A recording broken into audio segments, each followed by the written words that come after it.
नमस्कार, black and white में आपका स्वागत है। आपके साथ मैं हूं अंजना ओम कश्यप। नमस्कार, मैं हूं अंजना 2.0 और मेरी तरफ से भी खबरों के इस विश्लेषण में आपका स्वागत है। आज सबसे पहले हम आपको बताएंगे कि जब बाबरी मस्जिद से जुड़ा विवाद पूरी तरह सुलझ चुका है तो फिर कुछ लोग क्यों गड़े मुर्दे उखाड़ रहे हैं। सदियों बाद किसी तरह अयोध्या विवाद से मुक्त हुई तो अब कुछ लोग पश्चिम बंगाल को बाबरी के नाम पर चुनाव से पहले प्रयोगशाला बनाने में लगे हैं और धार्मिक लामबंदी की पूरी कोशिश कर रहे हैं।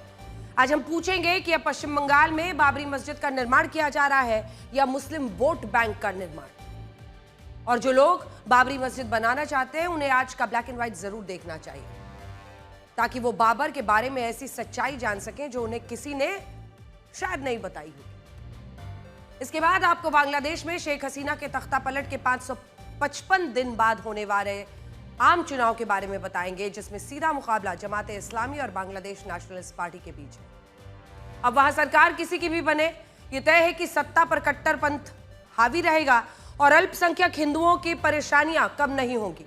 आज हम आपको बताएंगे कि बांग्लादेश में होने वाले इन चुनावों में जीते कोई भी, लेकिन हारेंगे सिर्फ बांग्लादेश के अल्पसंख्यक हिंदू। इसके बाद आपसे एक सवाल, क्या आप इलाज कराने से पहले डॉक्टर के अनुभव, उसकी योग्यता, उसके रेपुटेशन का ख्याल रखते हैं या बिना सोचे समझे कहीं भी इलाज करा सकते हैं? ये सवाल इसलिए है क्योंकि नीट पीजी के नए नियमों के हिसाब से काउंसलिंग के बाद देश के टॉप मेडिकल कॉलेजेस में ऐसे कैंडिडेट्स की भर्ती शुरू हो गई है जिनके अंक, जिनके मार्क्स एंट्रेंस टेस्ट में माइनस में थे, यानी 0 से कम थे। अब आप सोचिए कि ऐसे लोग भविष्य में स्पेशलिस्ट डॉक्टर बनेंगे तो क्या हमारे नेता अपने इलाज के लिए इनके पास जाएंगे? और मेरी एआई वर्जन, आज आपके पास कौन सी खबर है?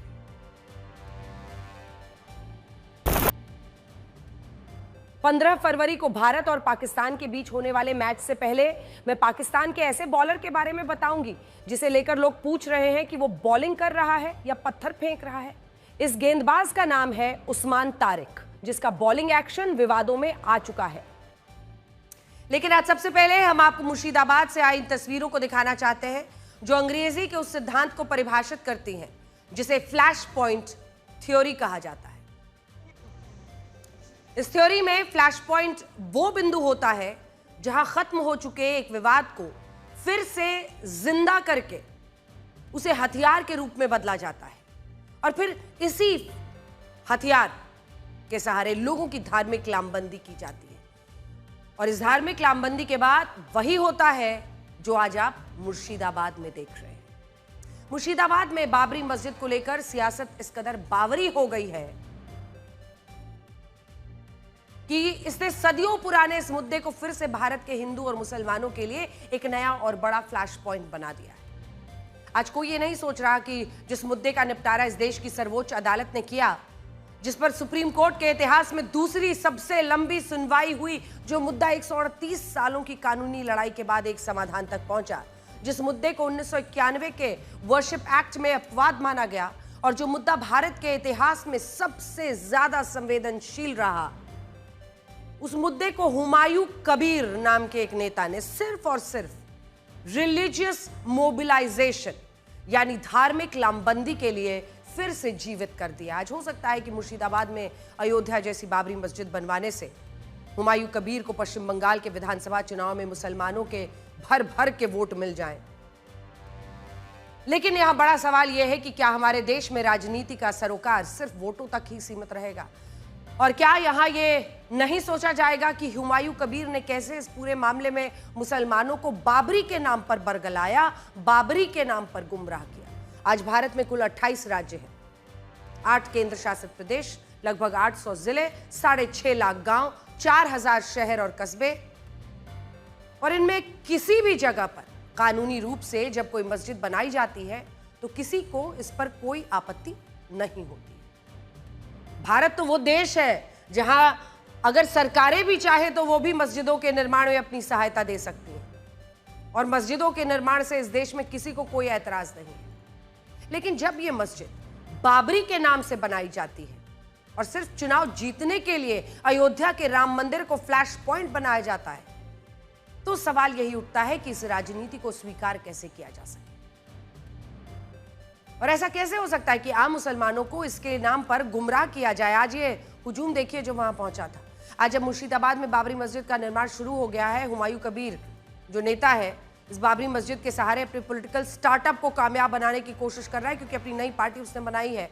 तब हम पूरे देश को बाबर के बारे में वो बातें बताएंगे जिसके बाद आप खुद ये सवाल पूछेंगे कि क्या इस देश में वाकई में बाबर के नाम पर कोई बाबरी मस्जिद होनी और चाहिए, और क्या हमारे देश के आम मुसलमानों को हुमायूं कबीर का इसमें साथ देना भी चाहिए।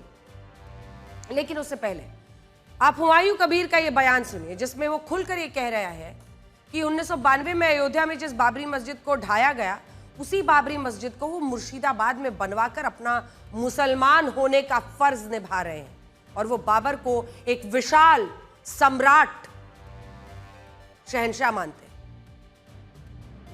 किसी लोग जो बोल रहा है जो बाबरी क्यों बनते हैं, तो 1529 साल में जो 464 वर्ष पहले जो बाबर ने भारत सम्राट वो उनको जो मीर बाकी उनको जो सेनापति था उनको दे के जो बाबरी मस्जिद बना के गया, वो 1992 6 दिसंबर वो डिमोलाइजेशन कर दिया, वो तोड़ दिया। इसीलिए मैं बुक में बहुत अच्छा था जो क्यों ये तोड़ा, क्यों ये डिमोलाइजेशन किया। ताई मेरा भारत का मुसलमान होने के तरफ, एक छोटा सा मुसलमान होने के तरफ अल्लाह को ऊपर लाखों लोग का शुक्रिया कर रहा है, जो ये मेरा जो मन का बात है ये पूरा होना चाहिए।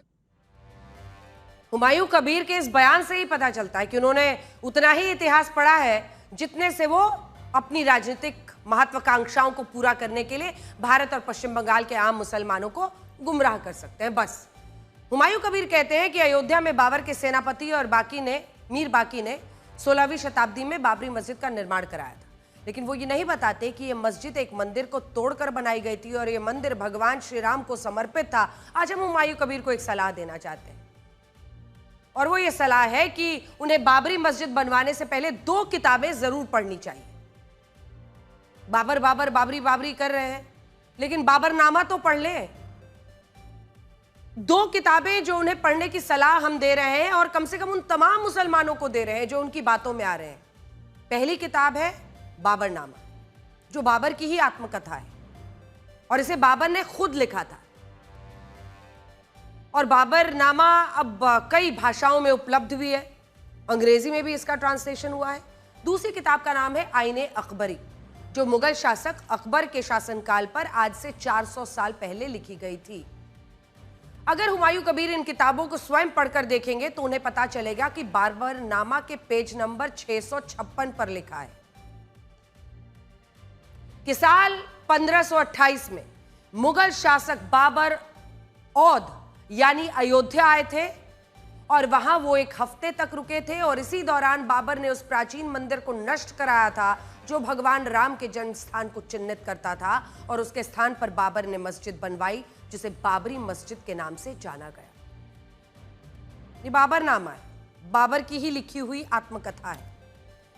इसी तरह आईने अकबरी 400 साल पुरानी किताब, जिसमें साफ साफ ये लिखा है कि अयोध्या में भगवान श्री राम का जन्म स्थान है, और मान्यता है कि त्रेता युग में यहां अयोध्या राजवंश का शासन था। और अगर हुमायूं कबीर अपनी मुस्लिम तुष्टीकरण की पॉलिटिक्स से थोड़ा और समय निकालने की मेहरबानी करेंगे तो उन्हें हमारी सलाह यही होगी कि वो आर्कियोलॉजिकल सर्वे ऑफ इंडिया यानी ASI की इस रिपोर्ट को पढ़े, जिसे ब्रिटिश अफसरों ने साल 1862 से 1865 के बीच तैयार किया था। और इस रिपोर्ट में भी यही लिखा है कि अयोध्या भगवान श्री राम की नगरी है, और यहाँ कई मंदिरों को मुगल काल में नष्ट किया गया और वहां मस्जिद और दूसरे ढांचे बनाए गए। सबसे बड़ी बात यह है कि जब बाबर 16वीं शताब्दी में भारत आया तब ऐसा नहीं था कि उसके पास जमीन की कोई कमी थी।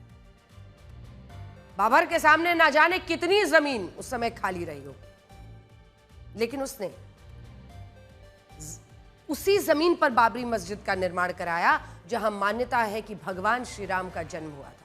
और सोचिए इससे क्या पता चलता है? इससे यही पता चलता है कि उस वक्त बाबर का असली मकसद मस्जिद बनवाना नहीं था, बल्कि उसका असली मकसद भगवान राम की पहचान को भारत से हमेशा के लिए मिटाना था। उनके जन्म स्थान पर मस्जिद बनानी थी। ये बात हम इसलिए भी कह रहे हैं क्योंकि बाबर ने अयोध्या की तरह संभल के भी प्राचीन मंदिरों को निशाना बनाया और इसका जिक्र भी बाबरनामा और एशियाटिक सोसाइटी ऑफ बंगाल की एक रिपोर्ट में किया गया है। हम फिर से कोट कर रहे हैं, इसमें लिखा है कि मीर हिंदू बेग बाबर का सुप्रीम कमांडर था और बाबर के ही आदेश पर उसने संभल में हिंदू मंदिरों को तोड़कर उस पर शाही जामा मस्जिद का निर्माण कराया था। और यही बातें आईने अकबरी नाम की पुस्तक में भी लिखी हैं। और इन बातों से यही समझ आता है कि बाबर के पास जमीन की कोई कमी तो थी नहीं, लेकिन उसने जानबूझकर प्राचीन मंदिरों को तोड़कर उन पर मस्जिदें बनवाई ताकि भारत से सनातन धर्म, उसकी संस्कृति को हटाया जा सके, मिटाया जा सके, तोड़ा जा सके। और ये बात पाकिस्तान के कट्टरपंथी मुसलमान भी अच्छी तरह से समझते हैं। और इसीलिए आज हम ये पूछना चाहते हैं, भारत में क्यों? पाकिस्तान में उसकी एक मिसाइल का नाम बाबर है, लेकिन सोचिए हमारे देश में बाबर के नाम पर बाबरी मस्जिद की क्या जरूरत है, और वो भी उस बाबरी मस्जिद की जिसे भगवान श्री राम की जन्मभूमि पर प्राचीन मंदिर तोड़कर बनाया गया था। लेकिन अभी हुमायूं कबीर पश्चिम बंगाल के आम मुसलमानों को इसके नाम पर गुमराह कर रहे हैं। और दुख की बात तो यह है कि जो मुसलमान बाबर के बारे में एक शब्द नहीं जानते, जिन्हें यह तक नहीं पता कि बाबर कौन था, बाबरी मस्जिद क्यों और कैसे बनी थी, बाबर कहां से भारत आया था, हुमायूं कबीर से ही पूछ लीजिए उसका जन्म कहां हुआ था। वो बाबरी मस्जिद बनाने के लिए मुर्शिदाबाद में ईंटें लेकर आ रहे हैं और ये कह रहे हैं कि वो बाबरी मस्जिद बनने से खुश हैं। सुनिए। बाबरी मस्जिद नाम कहाँ से आया, कभी सुना कहाँ से आया ये नाम?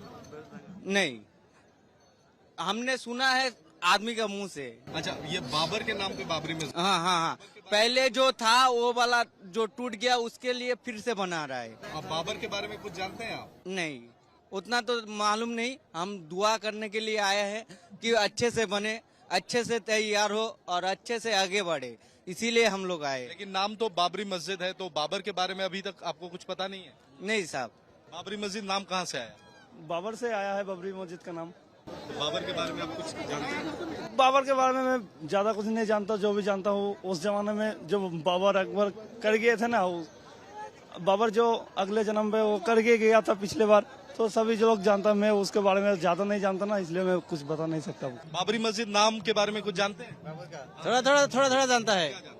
वो दिल्ली में बाबर का जो होता है हो गया, वो इधर उठा के लेके आता है, इधर लेके आता है, वो होगा। बाबर कौन थे? बाबर कौन थे उसका इतना मालूम नहीं है। बाबरी नाम कहाँ से आया? तो बाबर के नाम से आया ना। बाबर के बारे में कुछ जानते हैं? नहीं, बाबर कुछ तो नहीं। अब सोचिए, ये वो आम मुसलमान हैं जो बाबर के नाम से बन रही बाबरी मस्जिद के लिए इकट्ठा हुए हैं, लेकिन इन्हें यह पता ही नहीं है कि बाबर कौन था। और इधर हुमायूं कबीर बाबरी मस्जिद कह के उनसे वोट बैंक बनाना चाह रहा है। उन्हें पता ही नहीं कि बाबरी मस्जिद कैसे बनाई गई थी। और ऐसा नहीं है कि इसके लिए आम मुसलमान दोषी हो जाते हैं। दोष तो हुमायूं कबीर जैसे नेताओं का है जो बाबरी मस्जिद के नाम पर अपना राजनीतिक करियर खड़ा करना चाहते हैं, और इसके लिए वो ऐसे आम मुसलमानों को बरगला रहे हैं जिन्हें बाबर के बारे में कोई जानकारी नहीं। लेकिन आज हम देश के मुसलमानों को बाबर के बारे में कुछ जरूरी बातें बताना चाहते हैं, और इसके बाद वो खुद तय करें कि क्या भारत को बाबर के नाम पर किसी भी मस्जिद की जरूरत है। सबसे पहली बात तो यह है कि बाबर का जन्म भारत में नहीं हुआ था।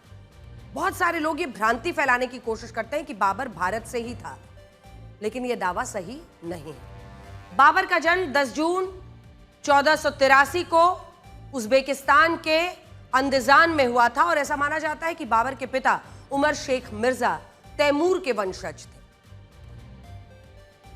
यह अलग बात है कि बाबर ने आकर उत्तर भारत में इतने मंदिर तोड़े, और तैमूर जैसे नाम आज भी भारत में कुछ लोगों के लिए अति लोकप्रिय है, लेकिन शेख मिर्जा तैमूर के वंशज थे उनके पिता, और मां कुतलुग निगार खानुम मंगोल साम्राज्य के संस्थापक चंगेज खान की वंशज थी। तो ये तो हो गया बाबर के माता पिता का हिसाब। बाबर ने अपने पिता उमर शेख मिर्जा से हिंदुस्तान के बारे में कई कहानियां सुनी थी, और उसे शुरुआत से ही यह बताया गया था कि भारत के प्राचीन मंदिरों में काफी धन दौलत है।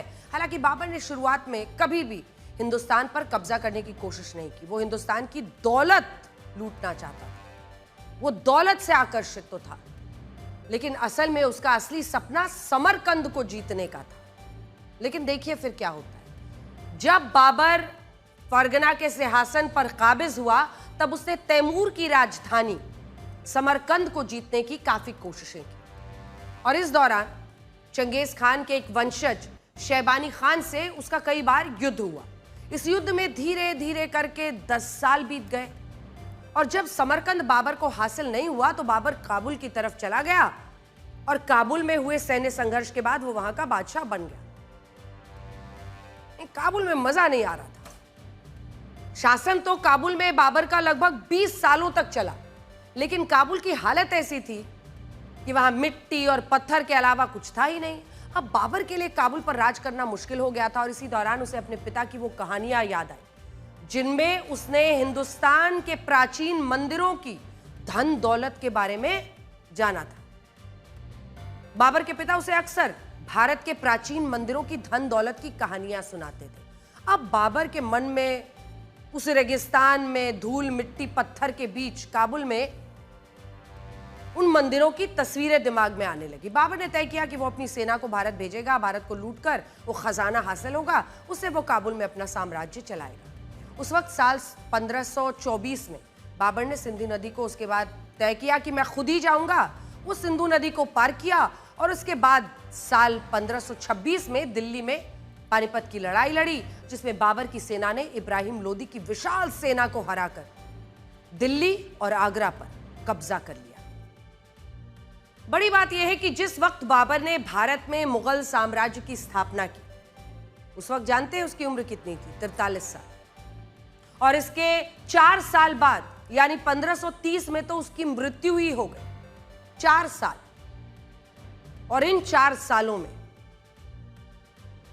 अपनी मौत से पहले बाबर ने उत्तर प्रदेश, राजस्थान, मध्य प्रदेश के मंदिरों को निशाना बनाया और इन जगहों पर प्राचीन मंदिरों को लूटने के बाद वहां मंदिरों के ही अवशेषों से, सोचिए, मंदिरों के ही अवशेषों से मस्जिदों का निर्माण करा दिया। वो आज भी जस के तस पड़े हैं। जो भी वहां पर जाता है उन मस्जिदों में वो साफ देख सकता है कि वहां पर जो हिंदू आर्किटेक्चर है, जो मंदिर के अवशेष हैं, वो जस के तस मस्जिद में दिखाई देते हैं। जैसे आज अगर संभल की शाही जामा मस्जिद में हिंदुओं के धार्मिक प्रतीक चिन्ह नजर आते हैं, उसका कारण यही है कि हिंदू पक्ष दावा करता है कि यह मस्जिद तोड़े गए मंदिरों के मलबे से तैयार की गई थी। बाबर की सबसे क्रूर बात यह थी कि वो खुद को गाजी कहता था। मतलब क्या है गाजी का? एक ऐसा व्यक्ति जो धर्म के लिए लड़ता है। और इस्लाम धर्म कभी भी ऐसी मस्जिद को पाक मान ही नहीं सकता है जो किसी दूसरे धर्म के धर्म स्थान के अवशेषों पर बना हो या अवशेषों से बना हो। तो गाजी कहता था खुद को एक ऐसा व्यक्ति जो धर्म के लिए लड़ता है। यानी बाबर ने 1526 से 1530 के बीच भारत में जो कुछ किया, उस सब के पीछे धर्म एक बड़ा मकसद था। और इसीलिए आज आप खुद सोचिए, जो बाबर भारत में इस्लाम धर्म के लिए, सनातन धर्म के खिलाफ गाजी बना हुआ था, वो बाबर आज हमारे धर्मनिरपेक्ष भारत के लिए किसी भी रूप में नायक कैसे हो सकता है? इसके अलावा बाबर की कुल 9 पत्नियां थी, जिनमें उसकी पहली पत्नी का नाम आयशा सुल्तान बेगम था। बाबर की चचेरी बहन थी। अब बाबर जब 6 साल का था तभी आयशा सुल्तान बेगम से उसकी सगाई हुई थी और उसके बाद साल 1500 की शुरुआत में ही दोनों का निकाह कर दिया गया, जैसा कि उस वक्त पर किया जाता था। बाबरनामा यानी आत्मकथा बाबर की। बाबरनामा के मुताबिक शुरुआत में बाबर आयशा सुल्तान बेगम से 2 से 3 हफ्ते में कभी मिलता था, फिर कुछ समय बिताने के बाद उसने बिल्कुल ही कट ऑफ कर लिया था, मुलाकातें बंद कर दी थी। ये सब बाबरनामा से हमने आपके लिए सामने रखा है। इसका कारण ये था कि बाबर का महिलाओं के प्रति आकर्षण कम हो गया था। जब इसके बारे में बाबर की मां कुतलुग निगार खानूम को पता चला तो उन्होंने बाबर के इस रवैये के खिलाफ अपनी नाराजगी जताई। कहा कि अगर बाबर ने आयशा सुल्तान बेगम से अपनी मुलाकातों को फिर चालू नहीं किया तो बात करना बंद कर दे। मां का दबाव था। बाबर 7 हफ्तों में सिर्फ एक बार आयशा सुल्तान बेगम से मिलने के लिए आने लगा और इससे साबित हो गया कि बाबर का इस निकाह से मोह भंग हो गया है। जानते हैं इस मोह भंग का कारण क्या था? ये खुद बाबर ने लिखा है। खुद बाबर ने अपने ही बारे में बड़ी दिलचस्प बात लिखी है। बाबर ने अपनी आत्मकथा में लिखा है कि उनसे पता चलता है, जो बातें आगे हम बता रहे हैं आपको, उनसे पता चलता है कि वो बाइसेक्सुअल था। महिलाओं के मुकाबले उसका झुकाव पुरुषों की तरफ ज्यादा था। इसमें भी जिस तरह मतलब जिस पुरुष को वो सबसे ज्यादा चाहता था उसका नाम था बाबरी। अब बाबरनामा का ही पेज है, पेज नंबर 120, 120 नंबर पेज, जो कि बाबर की आत्मकथा है, यानी बाबर ने ही खुद लिखी है। इसमें सब कुछ फर्स्ट पर्सन में है। बाबरनामा के पेज नंबर 120 पर लिखा है कि छुट्टियों के दिनों में बाबर ने अपने अंदर एक विचित्र प्रकार के आकर्षण की खोज की थी। मैं बाजार में एक लड़के के लिए पागल हो गया, और उसका यह आकर्षण एक महिला के लिए नहीं बल्कि एक पुरुष के लिए था। बाबर शब्दशः लिखता है कि एक बार वो एक बाजार में एक लड़के के लिए पागल और व्याकुल हो उठा, और इस लड़के का नाम था बाबरी। बाबर यह भी लिखता है कि इससे पहले तक उसने कभी किसी पुरुष के लिए वैसी भावना महसूस ही नहीं की थी जैसी भावना वो बाबरी नाम के इस लड़के के लिए महसूस कर रहा था। इसी किताब में आगे बाबर इस लड़के के लिए अपने प्रेम का इजहार करता है, और उसके लिए फारसी भाषा में एक शेर भी लिखता है, जिसका हिंदी में मतलब यह होता है कि कोई भी उस तरह प्रेम रोग से ग्रस्त ना हो जिस तरह बाबर हुआ। बाबरनामा में यह भी लिखा है कि जब बाबर अपनी बेगम से दूर हो रहा था तब उसका बाबरी के प्रति प्रेम बढ़ता जा रहा था। बाबरी नाम का लड़का भी उसे रोज मिलने के लिए आने लगा था। बाबर यह भी लिखता है कि वो इतना शर्मीला था कि उसके लिए इस लड़के की आंखों में देखना बहुत मुश्किल होता, और हर बार जब बाबरी लौट जाता था बाबर उसे धन्यवाद तक नहीं दे पाता था, और यही सोचता रहता था कि अगली बार उसे कैसे संबोधित करेगा। इसी किताब में बाबर यह भी लिखता है कि मैं खाली पांव बिल्कुल पागल की तरह, लाइक अ मैडमैन, जो इंग्लिश ट्रांसलेशन है इस पन्ने का, खाली पांव पागलों की तरह पहाड़ों पर अकेले चलता था सिर्फ उसके प्यार में। सोचने वाली बात यह है कि बाबर अपनी बेगम को छोड़कर एक लड़के के प्रेम में काफी, खुद ही लिख रहे हैं, मैडमैन, पागल हो गया था। उसने उसके लिए फारसी में कई शेर लिखे, जिनमें एक शेर हिंदी में यह था कि ना जाने की शक्ति थी मेरी, ना जाने की शक्ति थी मेरी, न ठहरने की, मैं वही था जो तुमने बना दिया, हे मेरे हृदय के चोर। मैं अपने साथ बाबरनामा के कुछ हिस्से लेकर आई, जिसमें बाबर ने खुद ये सारी बातें लिखी है। और सोचिए, हमारे देश में इसी बाबर के लिए हुमायूं कबीर बाबरी मस्जिद बनाना चाह रहे हैं। ये देखिए, ये बाबरनामा ये खुद बाबर ने लिखी है, ठीक है। तो सबसे पहली बात तो आपको यही समझनी चाहिए कि बाबर की आत्मकथा है।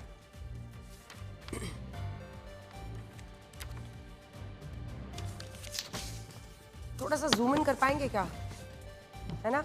तो ये देखिए, ये वाली लाइन आप देख रहे हैं, ये ऊपर में, ये वाली, सॉरी, आई मैडेंड, मतलब मैडेंड and afflicted my self in a boy in the camp बाजार। यही जो लाइनें हमने आपको बताई हैं, मतलब पागलपन की हद तक ये मोहब्बत थी। निकालिए कहीं से आप भी बाबरनामा, ये किससे बड़े जबरदस्त हैं, आपको पढ़ने चाहिए। जो पेज नंबर हमने बताया ये आपको।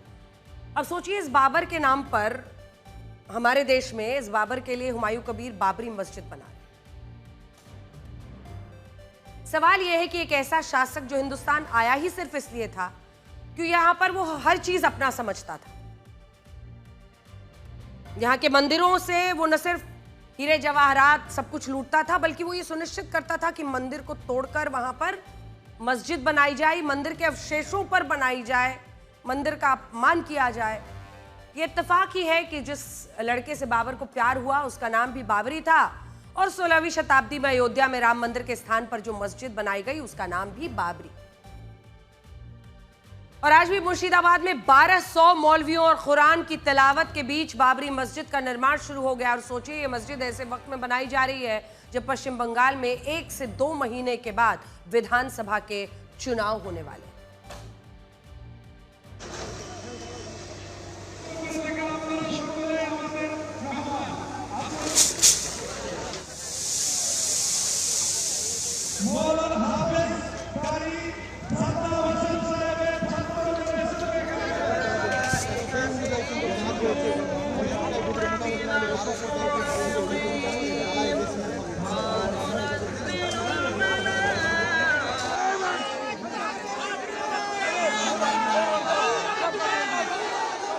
आई लव बाबरी मस्जिद जो बांग्ला में लिखा हुआ है, और इस तरीके के कपों को बेचा जा रहा है यहाँ पे। ये ये आप क्यों लाए हैं यहाँ पे? मैं हुमायूं सर को देने के लिए लेके आई थी। मैं बाबरी मस्जिद के लिए छत्तीसगढ़ हॉस्पिटल से छुट्टी लेके ही आई हूँ। छत्तीसगढ़ में आप काम करती हैं? जी। देखिए यहाँ पे बॉक्स नंबर 9 यानी यहाँ पे कम से कम 9 बॉक्स इस तरीके का रखा गया है ताकि लोगों को कोई दिक्कत ना हो, कैश का कोई दिक्कत ना हो। कोई अगर ऑनलाइन पेमेंट करना चाहता है तो उसका भी सुविधा यहाँ पे रखा गया है।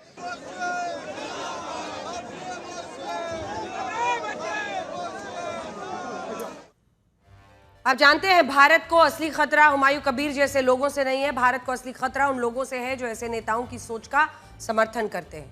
जैसे आज जब मुर्शिदाबाद में बाबरी मस्जिद के निर्माण का काम शुरू हुआ तब इस कार्यक्रम में हिंदू संत नित्यानंद महाराज भी शामिल हुए और उन्होंने ये कहा कि बाबरी मस्जिद का बनना मानवता के लिए एक बड़ा कदम है। लेकिन हमारा सवाल यह है कि एक आक्रमणकारी के नाम पर मस्जिद का निर्माण होना मानवता के लिए बड़ा कदम कैसे हो सकता है? যে বাবরি মসজিদের সূচনা হবে সেটা আমি আশীর্বাদ করছি। আমার হুমায়ুন কবির আমার ছেলে, আমার ভক্ত, আমার শিষ্য ওর মনোবাসনে যেন আল্লাহ যেন তার স্মরণ নেয়, লা ইলাহা ইল্লাল্লাহু মুহাম্মাদুর রাসূলুল্লাহ। আমার আল্লাহর নামকে সবাই। यहां आपको मुख्यमंत्री योगी आदित्यनाथ का वो बयान फिर से सुनना चाहिए जिसमें उन्होंने एक दिन पहले ही कहा था कि ना कभी कयामत का दिन आएगा और ना ही कभी बाबरी मस्जिद बनेगी। हम लोगों ने कहा था ना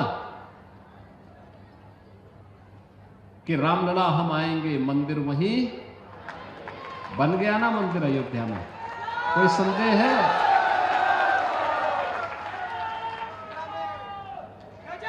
कोई संदेह है? और हम आज फिर इस बात को कह रहे हैं कि कयामत के दिन तक भी कभी कयामत का दिन तो कभी आना ही नहीं है और इसलिए बाबरी ढांचे का पुनर्निर्माण कभी होना ही नहीं है। जो कयामत के दिन आने का सपना देख रहे हैं ऐसे ही सड़गल जाएंगे, कभी वह दिन आने वाला नहीं है और उनके सपनों को ऐसे ही हम अपनी विरासत को सम्मान देते हुए भारत की गौरवशाली परंपरा को, सनातन धर्म की इस परंपरा को, जैसे प्रधानमंत्री जी ने 25 नवंबर को अयोध्या धाम में आकर के सनातन के प्रतीक श्री राम मंदिर में भव्य केसरिया ध्वज का आरोहण किया था, ये केसरिया ध्वज हमेशा ही भारत के इस गौरव को, सनातन के इस गौरव को आगे बढ़ाने का कार्य इसी मजबूती के साथ करेगा। खैर, अब इस खबर से आगे बढ़ते हैं और आपको उत्तर प्रदेश और पश्चिम बंगाल के बजट का एक तुलनात्मक विश्लेषण दिखाते हैं, क्योंकि आप देख ही रहे हैं ये विश्लेषण आप सबको बहुत ध्यान से देखना चाहिए। इससे आपको ये समझ में आएगा कि जब हम तुष्टीकरण की राजनीति की बात करते हैं तो उसका मतलब क्या है। अगर आज पश्चिम बंगाल में बाबरी मस्जिद का निर्माण हो रहा है तो आखिर उसकी वजह क्या है? ये निर्माण बाबरी मस्जिद का निर्माण या फिर निर्माण मुस्लिम वोट बैंक का? तो अगर आज पश्चिम बंगाल में बाबरी मस्जिद का निर्माण हो रहा है, सारी पार्टियां चुपचाप देख रही हैं, तो इसके पीछे वोट बैंक के कौन से समीकरण है और सरकार खुद किन प्राथमिकताओं को आगे रखती है, ये मैं आपको आंकड़ों के जरिए दिखाना चाहती हूँ। सबसे पहले आप ये देखिए कि पश्चिम बंगाल में इसी महीने की 5 तारीख को ममता बनर्जी की सरकार ने राज्य का बजट पेश किया था जो 4,06,000 करोड़ रुपए का था, जबकि उत्तर प्रदेश की योगी सरकार ने आज यानी 11 फरवरी को 9,12,000 करोड़ का यह बजट पेश किया। ठीक है, अब देखिए इन दोनों बजट्स में अंतर क्या है। उत्तर प्रदेश की सरकार ने वाणिज्य एवं उद्योग के लिए 27,103 करोड़ रुपए दिए, इलेक्ट्रॉनिक्स और इंफॉर्मेशन टेक्नोलॉजी के लिए 2,059 करोड़ रुपए दिए, कानून से जुड़े मामलों के लिए 9,845 करोड़ रुपए दिए और बाद में अल्पसंख्यक मामलों और मदरसों के लिए इनमें सबसे कम 2,058 किलोमीटर। ये देखिए, ये हम आपको दोनों ही राज्यों के दरअसल दिखाना चाह रहे हैं। सबसे पहले देखिए, अगर आप प्रोपोर्शन देखिएगा और बजट का अमाउंट देखिएगा, जूम इन कर सकते हैं क्या हम? थोड़ा सा और जूम इन कीजिए, यहाँ पे आ जाए, हाँ बस यहाँ पे, यहीं पे देखिए। सबसे ऊपर है मदरसों अल्पसंख्यकों के लिए, योगी सरकार देते हैं 2,058 करोड़ रुपए, तो ममता सरकार देती है 5,714 करोड़ रुपए। उद्योगों के लिए योगी सरकार देती है 27,103 करोड़ रुपए, तो ममता सरकार देती है 1,484 करोड़ रुपए। मतलब आप सोचिए, उद्योग के लिए आप डिफरेंस देखिए। आईटी इलेक्ट्रॉनिक्स के लिए 2,059 करोड़ रुपए योगी सरकार देती है, तो ममता सरकार 217 करोड़। लॉ के लिए 9,845 करोड़ अगर योगी सरकार देती है, तो 23 करोड़ रुपए देती है ममता सरकार। तो इससे आप समझ जाएंगे कि ये जो ऊपर वाला मामला है ना, 2,000 बनाम 5,714 करोड़ रुपए, यही बता देता है कि आखिर किस तरफ प्रेफरेंस है और क्या प्राथमिकता है। अब पता है इससे क्या क्या पता चलता है? इससे ये पता चलता है कि पश्चिम बंगाल में ममता बनर्जी अपने मुस्लिम वोट बैंक को सुरक्षित रखना चाहती है, इसलिए वो बजट में सबसे ज्यादा पैसा अल्पसंख्यक वर्ग और मदरसों के लिए देती है। और उत्तर प्रदेश में मुख्यमंत्री योगी आदित्यनाथ हिंदुओं को एकजुट रखना चाहते हैं, तो उन्होंने अल्पसंख्यक वर्ग और मदरसों का बजट सबसे कम रखा है। यानी राज्य की सरकारें जिसकी भी हो, अपने अपने हिसाब से बजट तय कर रही हैं। लेकिन आज हमारा बड़ा सवाल यह है कि क्या यही सरकारें इस बजट को तैयार करते वक्त अपने वोट बैंक को भूल नहीं सकती? क्या यह बजट वोट बैंक की छांव से बाहर नहीं आ सकता? खैर, आगे बढ़ते हैं, लिए चलते हैं आपको बांग्लादेश, क्योंकि याद रखिए पड़ोसी देश ऐसा है जिस पर भारत को अपनी नजर रखनी है। जो गतिविधियां वहां पर हो रही हैं, और अब तो चुनाव है। आपको ये बताते हैं कि बांग्लादेश में कल यानी 12 फरवरी को पूर्व प्रधानमंत्री शेख हसीना के तख्ता पलट के पूरे 515 दिनों के बाद संसदीय चुनाव होने वाले हैं। और इन संसदीय चुनाव का सबसे दुखद पहलू यह है कि इन चुनाव में जीते कोई भी, लेकिन हारेंगे सिर्फ बांग्लादेश के अल्पसंख्यक हिंदू। और हम ऐसा क्यों कह रहे हैं, बताएंगे। अल्पसंख्यक हिंदुओं के लिए शायद बांग्लादेश में कुछ नहीं बदलेगा। ऐसा हम इसलिए कह रहे हैं क्योंकि इन चुनावों में कुछ घंटे पहले बांग्लादेश में जमाते इस्लामी के राष्ट्रीय अध्यक्ष डॉक्टर शफीकुर रहमान ने फिर से यह बयान दिया है कि वो और उनकी जमात के नेता किसी को भी बांग्लादेश में अल्पसंख्यक नहीं मानते। और ये बयान ऐसे समय में आया है जब इससे पहले जमाते इस्लामी के उपाध्यक्ष मुजीबुर रहमान ने कहा था कि बांग्लादेश की अगली सरकार अल्लाह के कानून से चलेगी। सुनिए। Just upon the basis of religion, it's a bad practice because nation become divided and people become face to face. Rather, we are interested to look our people totally united and integrated, and this is our stand. So we will never admit any majority or minority in my country. So for the Hindu community who have an anxiety, It's not for us. It was previously, but we want to draw the end of the previous history, and we will work together. We will move together. Bangladesh में दो पार्टियों के बीच मुकाबला है, तो समझ लीजिए, क्योंकि कल वोटिंग होने वाली है। हम आपको जल्दी से क्रैश कोर्स दे देते हैं, समझाते हैं कि कल क्या होने वाला है। बांग्लादेश में दो पार्टियों के बीच मुकाबला है। इनमें एक है जमाते इस्लामी और दूसरी पार्टी है जिसका नाम है बांग्लादेश नेशनलिस्ट पार्टी यानी बीएनपी। तो जमाते इस्लामी, बीएनपी, इनमें जमाते इस्लामी वही पार्टी है जिसने 1971 के लिबरेशन वॉर में पाकिस्तान की सेना का साथ दिया था, जबकि दूसरी तरफ बांग्लादेश नेशनलिस्ट पार्टी वो है जिसके शासनकाल में अल्पसंख्यक हिंदुओं के खिलाफ सबसे ज्यादा दंगे और हिंसक घटनाएं हुई। यानी कोई भी दोनों में से चुनकर आए।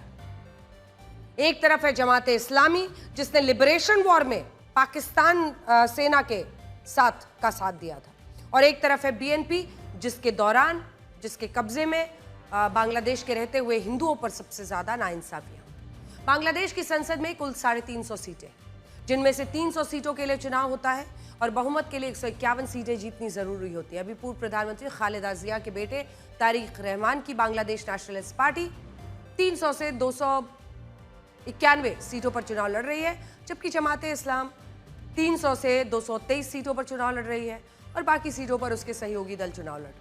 कुल मिलाकर देखें तो बांग्लादेश में या तो जमाते इस्लामी की सरकार बनेगी या बांग्लादेश नेशनलिस्ट पार्टी की सरकार बनेगी, और यहां जीते कोई भी हर बांग्लादेश के जो अल्पसंख्यक हिंदू हैं उनकी हार होगी।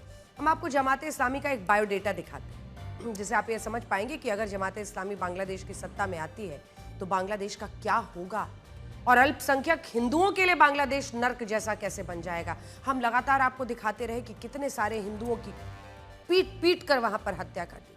अभी 1-2 दिन पहले ही वहां पर एक हिंदू कारोबारी को मार दिया गया। पहली बार जमात के कट्टरपंथी बांग्लादेश के संविधान में मौजूद धर्मनिरपेक्षता को इस्लाम विरोधी मानते हैं और उसकी जगह इस्लामी राज्य की अवधारणा लाना चाहते हैं। दूसरा, जमात का लक्ष्य ऐसा बांग्लादेश बनाना है जहां कानून संसद से नहीं बल्कि इस्लामी शरिया की व्याख्या से तय हो, नागरिकों के अधिकार भी धर्म पर निर्भर हो। तीसरा, जमात इस्लामी बांग्लादेश को इस्लामी उम्मा का हिस्सा मानती है जहां अच्छा नागरिक होने की कसौटी इस्लाम से तय होती है।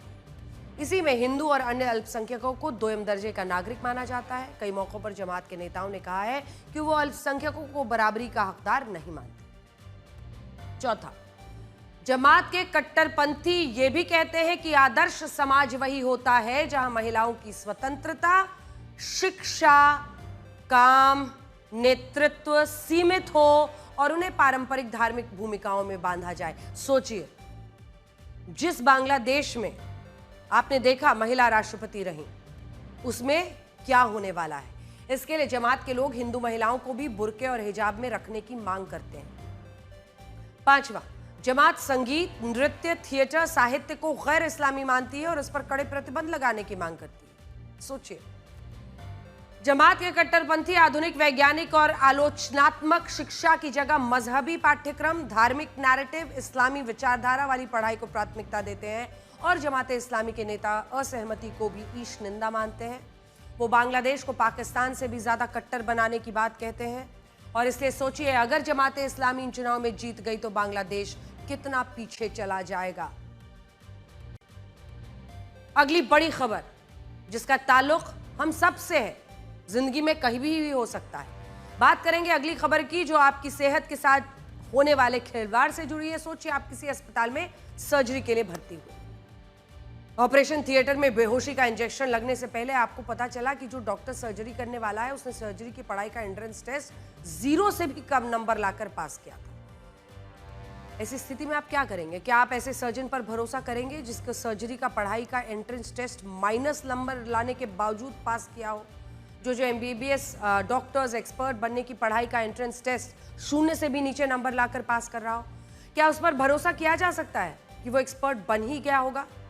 नीट पीजी के नए नियमों के हिसाब से काउंसलिंग के बाद देश के टॉप मेडिकल कॉलेजेस में ऐसे कैंडिडेट्स की भर्तियां शुरू हो गई हैं जिनके अंक एंट्रेंस टेस्ट में 0 या 0 से भी नीचे हैं। अब आप सोचिए, क्या आप ऐसे स्पेशलिस्ट डॉक्टर से इलाज करवाएंगे जो शायद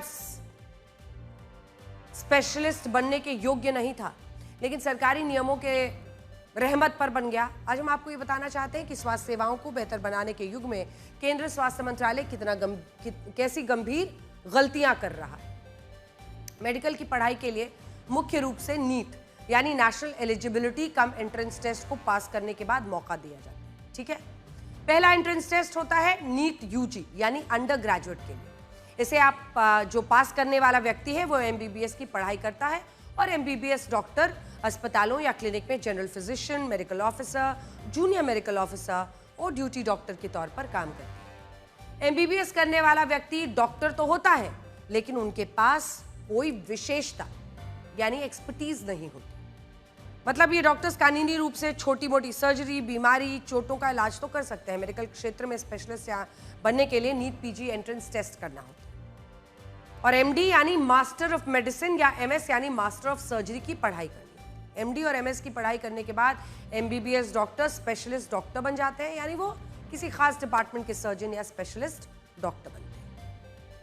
आपने देखा होगा कि डॉक्टर्स अपनी नेम प्लेट पर अपनी विशेषताएं लिखते हैं, जैसे MD पीडियाट्रिक्स जिन्हें आप चाइल्ड स्पेशलिस्ट कहते हैं, MD डर्मेटोलॉजी जिन्हें आप स्किन स्पेशलिस्ट कहते हैं, या MS ऑर्थोपेडिक्स जिन्हें आप हड्डी या जोड़ों से जुड़ी सर्जरी का स्पेशलिस्ट डॉक्टर कहा जाता है। या हम आपको ये बताना चाहते हैं कि MBBS करने वाला डॉक्टर रोगों का इलाज कर सकता है लेकिन वो बड़ी सर्जरियां या गंभीर रोगों का इलाज नहीं कर सकता।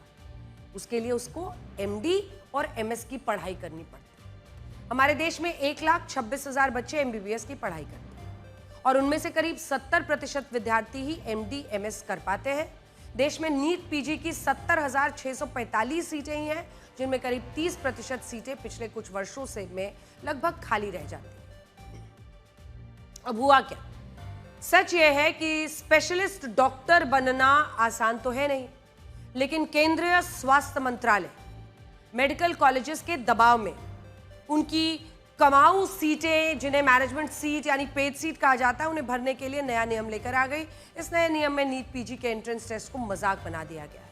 केंद्रीय स्वास्थ्य मंत्रालय ने एक ऐसी व्यवस्था बना दी है जिसमें ऐसे डॉक्टर्स जो शायद स्पेशलिस्ट बनने के लायक नहीं थे या जिनमें नीट पीजी की परीक्षा को पास करने तक का ज्ञान नहीं था, उन्हें स्पेशलिस्ट डॉक्टर का तमगा मिल जाएगा। नीट पीजी का एंट्रेंस टेस्ट केवल एमबीबीएस डॉक्टर्स ही दे सकते हैं, यानी सारे कैंडिडेट्स डॉक्टर्स ही होते हैं लेकिन वो स्पेशलिस्ट नहीं होते। नए नियमों के मुताबिक नीट पीजी की परीक्षा देने वाले एमबीबीएस डॉक्टर्स के पास होने की कट ऑफ मात्र 7 परसेंटाइल है।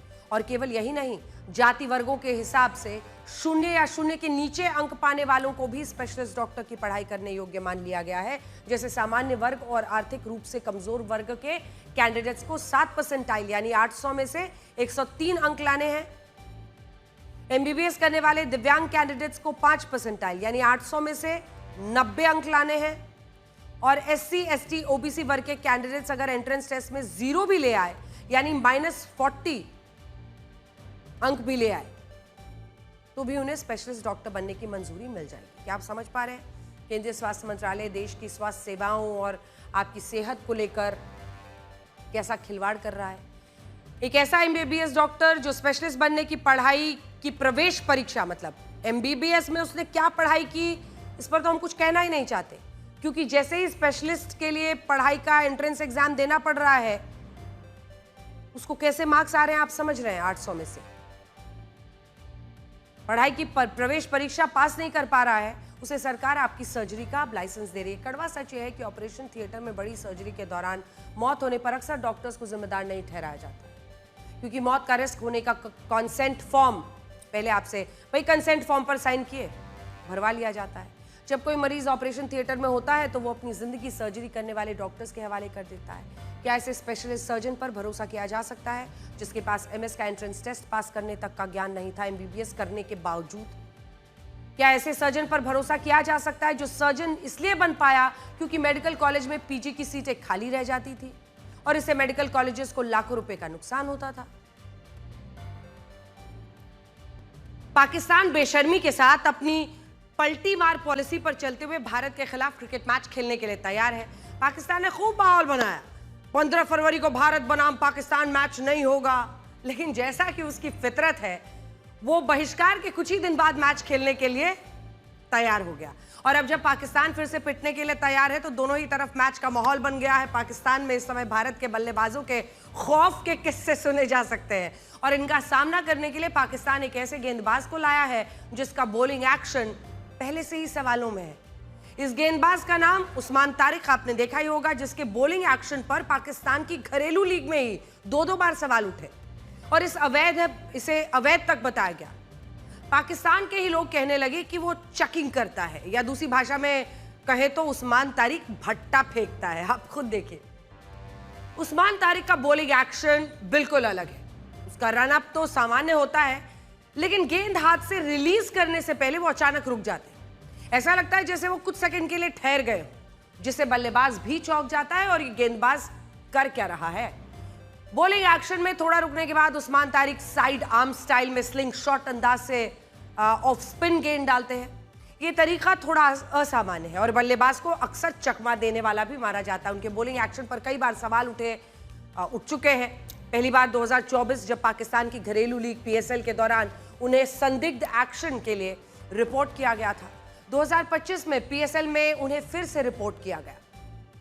2 हफ्ते पहले पाकिस्तान के खिलाफ हुई T20 सीरीज में ऑस्ट्रेलिया के बल्लेबाज कैमरन ग्रीन ने भी उस्मान तारिक के एक्शन पर सवाल उठाए। कैमरन ग्रीन आउट होने के बाद गुस्से में तारिक उस्मान के अजीबोगरीब एक्शन को कॉपी भी करते दिखे। इसके बाद जब वो अपने डगआउट में पहुंचे तो अपने खिलाड़ियों से भी कहा कि तारिक उस्मान काफी नीचे हाथ करके गेंदबाजी कर रहे हैं। T20 वर्ल्ड कप में यूएसए के खिलाफ मैच में उस्मान तारिक ने 3 विकेट लिए और अब उनका विवादित एक्शन एक बार फिर से सवालों में है। कई खिलाड़ी, कई क्रिकेट फैंस उस्मान तारिक की गेंदबाजी का वीडियो शेयर करते हुए सवाल पूछ रहे हैं कि इस गेंदबाज को बॉलिंग की इजाजत कैसे मिल गई, वो इस तरह एक्शन के बीच में पॉज कैसे ले सकता है। लोग पूछ रहे हैं कि ये गेंदबाजी कर रहे हैं या पत्थरबाजी। हालांकि उस्मान तारिक की असली परीक्षा भारत के खिलाफ होने वाली है, जब उनका जो यही एक्शन है उसका सामना अभिषेक शर्मा, ईशान किशन, सूर्य कुमार यादव, तिलक वर्मा, हार्दिक पांड्या, शिवम दुबे, रिंकू सिंह जैसे धुरंधर बल्लेबाजों से होगा, जिन्हें लेकर पाकिस्तान में पहले से ही खौफ है। अब आपको ब्लैक एंड व्हाइट की उस मुहिम के बारे में बताएंगे जिसके बारे में देश के तमाम माता पिता और युवा चर्चा कर रहे हैं। इस मुहिम का नाम है #LessScreenTime। कल हमने आपको बताया था कि कैसे मोबाइल फोन चलाते समय एक 22 साल के लड़के की अचानक तबीयत खराब हो गई, उसके दिमाग की नसें फट गई, जिससे इलाज के दौरान हाई बीपी होने के बाद ऐसी स्थिति बन गई कि उसकी मौत हो गई। हमने ज्यादा मोबाइल फोन इस्तेमाल करने के खतरे भी बताए थे, कैसे ये युवाओं को बच्चों के स्वास्थ्य के लिए घातक साबित हो रहा है और लगातार गेम खेलना कैसे उनके लिए परेशानी का सबब बन सकता है। अब देश के तमाम माता पिता इस खबर का वीडियो अपने बच्चों और रिश्तेदारों को भेज रहे हैं और बता रहे हैं कि क्यों उन्हें मोबाइल फोन का इस्तेमाल कम करना चाहिए और हर वक्त वीडियो गेम में बिजी नहीं रहना चाहिए। हमारे कमेंट बॉक्स में एक लड़के ने लिखा कि उसकी मां ने उसे ये वीडियो भेजा, जिस पर एक और लड़के ने कमेंट किया और लिखा कि कम से कम अपनी मां के लिए तो सुधर जाओ। एक और युवा ने लिखा कि ये न्यूज उसके पिता को मिल गई और अब वो मोबाइल का इस्तेमाल कम करने के लिए कह रहे हैं। एक लड़के की मां ने कमेंट किया है, देखिए, और लिखा है कि उन्होंने भी ये वीडियो अपने बेटे को भेजी। उन्होंने दुख भी जताया कि इसके बाद भी बच्चे मानते नहीं हैं। एक लड़के ने कमेंट किया कि ये न्यूज मम्मी पापा से दूर रखनी पड़ेगी। इस वीडियो को तमाम युवा अपने साथियों के साथ शेयर कर रहे हैं, एक दूसरे को सलाह दे रहे हैं कि अब उन्हें भी ऑनलाइन गेम खेलने का टाइम कम करना चाहिए। घंटों तक गेम खेलने वाले कई लड़कों ने मजाक में लिखा कि अब उनकी भी फील्डिंग सेट है।